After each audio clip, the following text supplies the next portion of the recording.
Olá, tudo bem com vocês?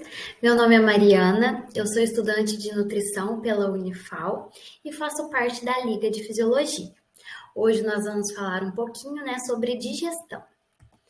A digestão é o conjunto de transformações físicas e químicas sofridas pelos alimentos para serem absorvidos pelo nosso organismo. Esse processo inicia-se na boca e termina no ânus. O nosso foco aqui será mais as transformações químicas sofridas por esses alimentos. Então, a digestão nada mais é do que uma quebra ou uma hidrólise de macromoléculas para se transformarem em partículas menores e serem absorvidas. Os macronutrientes são carboidratos, proteínas e lipídios. E cada um deles, se transformará em uma partícula menor, como os carboidratos em monossacarídeos, as proteínas em aminoácidos e os lipídios em ácidos graxos. Assim, somente dessa maneira eles conseguirão ser absorvidos. Então vamos começar falando um pouquinho aí sobre os carboidratos. Os carboidratos estão presentes nos pães, nas massas, bolos, açúcar, bebidas açucaradas e são conhecidos esses como os carboidratos simples. Já os carboidratos presentes nas frutas, nos legumes e nas verduras são os carboidratos complexos. Os carboidratos, eles são as principais fontes de energia dos seres vivos e também podem ser chamados de glicídios, hidratos de carbono ou açúcares. Nós temos aí os monossacarídeos, que são a frutose, a glicose, a galactose e a ribose. Os disacarídeos, a sacarose, a lactose e a maltose. E os polissacarídeos, a celulose, o amido, a quitina e o glicogênio. Então, o carboidrato ele é o único macronutriente que inicia sua digestão pela boca, porque lá temos uma enzima muito conhecida como pitialina ou alfa-amilase salivar. Então, ela faz a quebra da ligação do tipo alfa 1,4, que é a ligação linear, Ali na boca também ocorre a homogeneização com a saliva, os dentes, já fazem aquela quebra ali do alimento, mas nós temos a ação dessa enzima também. Em seguida, nós temos o pâncreas, que produz enzimas, como a alfa-amilase pancreática, que terá sua ação lá no duodeno. O duodeno, ele vai ter ali, que é o intestino, as oligossacaridases da borda em escova. Essas oligossacaridases são a lactase, a maltase, a sacarase e a isomaltase, Todas elas estão presentes nessa borda em escova.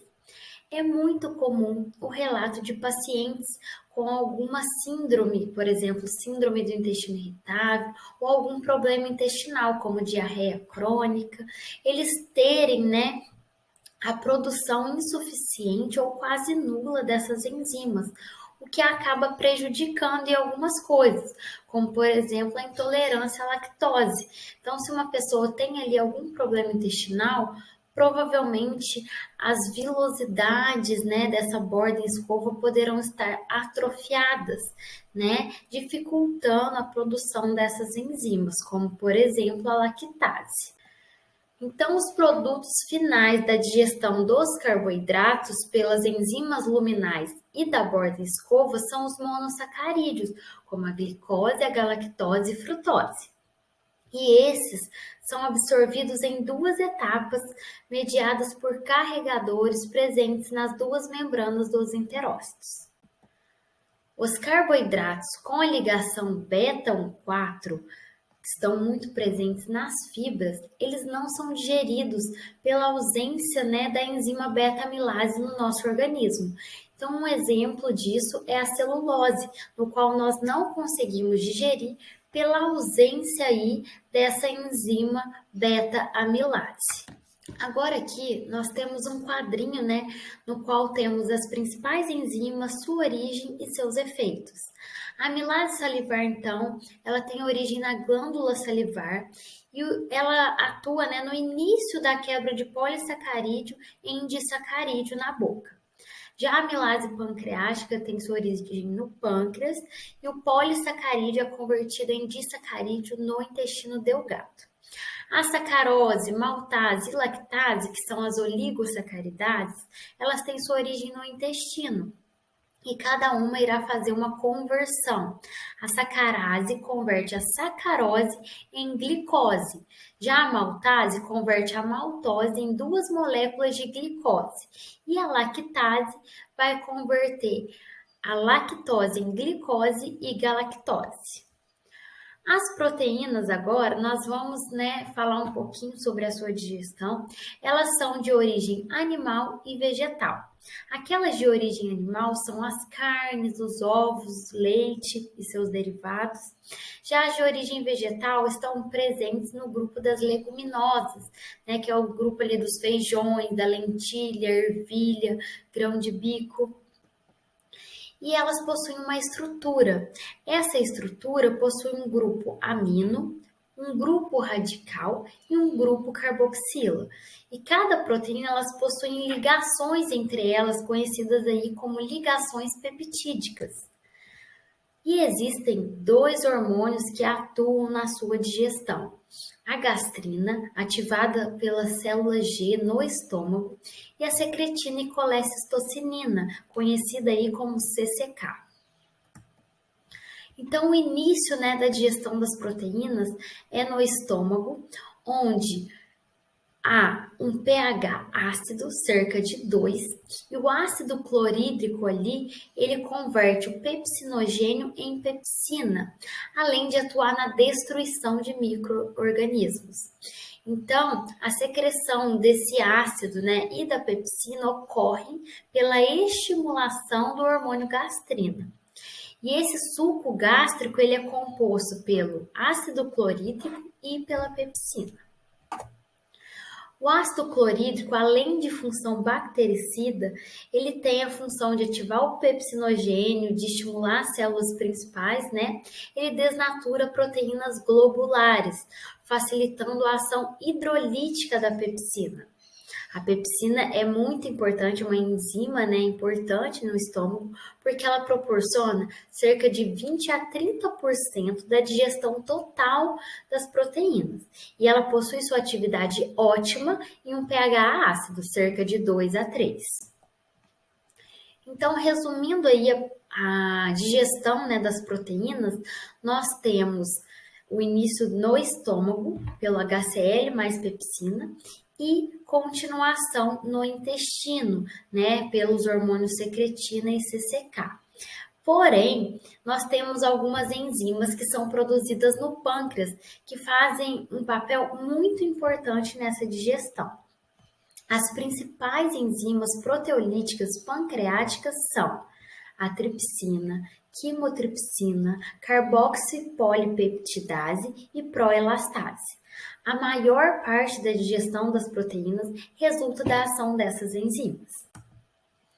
E o último estágio na digestão das proteínas ocorre no lume intestinal, que é feito pelos enterócitos, que revestem as vilosidades do intestino delgado, especialmente ali na parte superior do intestino delgado, que é o duodeno e jejum, onde encontram-se as peptidases, que convertem dipeptídeos e tripeptídeos em peptídeos. E 99% da digestão das proteínas são em aminoácidos, a conversão e transformação em aminoácidos. Para finalizar, nós vamos falar um pouquinho sobre os lipídios, que são as gorduras. Essas gorduras aí estão muito presentes no azeite, nos óleos, no grupo das oleaginosas, que são as castanhas, nozes, avelã. E também nós temos aquelas gorduras de origem animal. Existem inúmeros tipos de lipídios complexos, tanto de origem animal, que são as gorduras conhecidas como saturadas, temos aí como exemplo a banha de porco, a gordura ali presente nas carnes, nos ovos, no leite, e a de origem vegetal, que são conhecidas como gorduras insaturadas. E os principais tipos de lipídios são triacilgliceróis, o colesterol, os ésteres de colesterol e os fosfolipídios.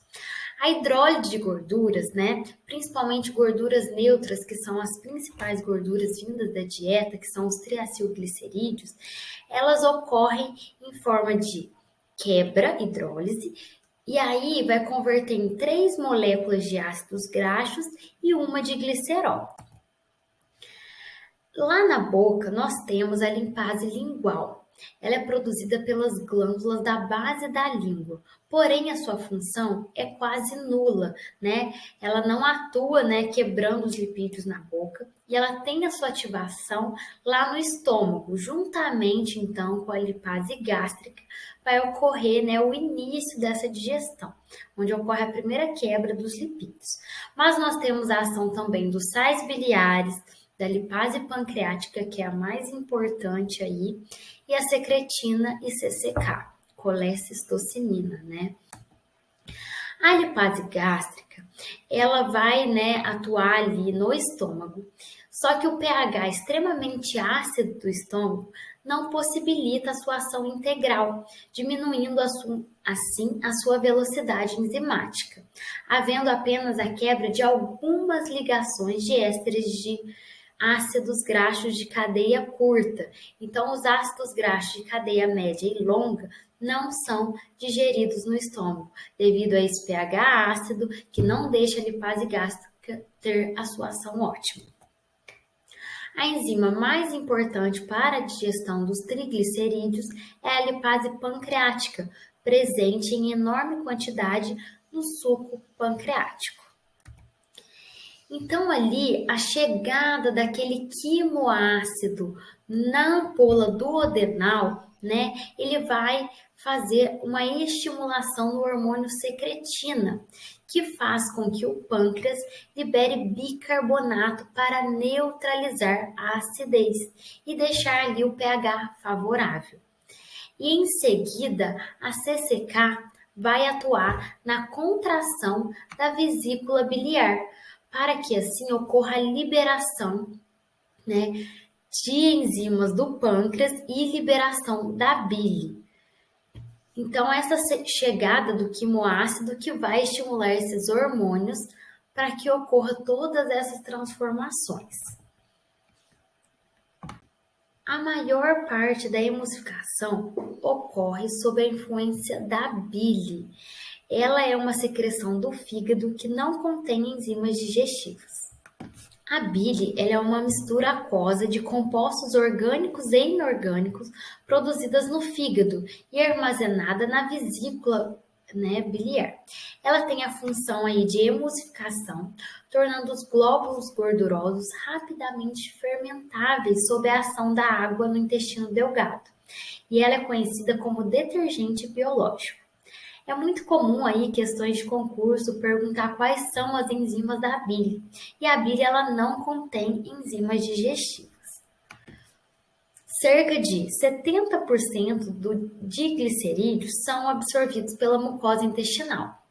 Já o restante é o que será convertido em monoglicérides, glicerol e ácidos graxos. Os ácidos graxos livres e os monoglicerídeos produzidos pela digestão, eles formam um complexo chamado de micelas. As micelas facilitam a passagem dos lipídios através do ambiente aquoso do lume intestinal para a borda em escova. E aí, dessa forma, os produtos finais da digestão de gorduras são ácidos graxos livres e monoglicerídeos. E como referência, tá o Tratado de Fisiologia Médica, né, Gitton, e o meu muito obrigada.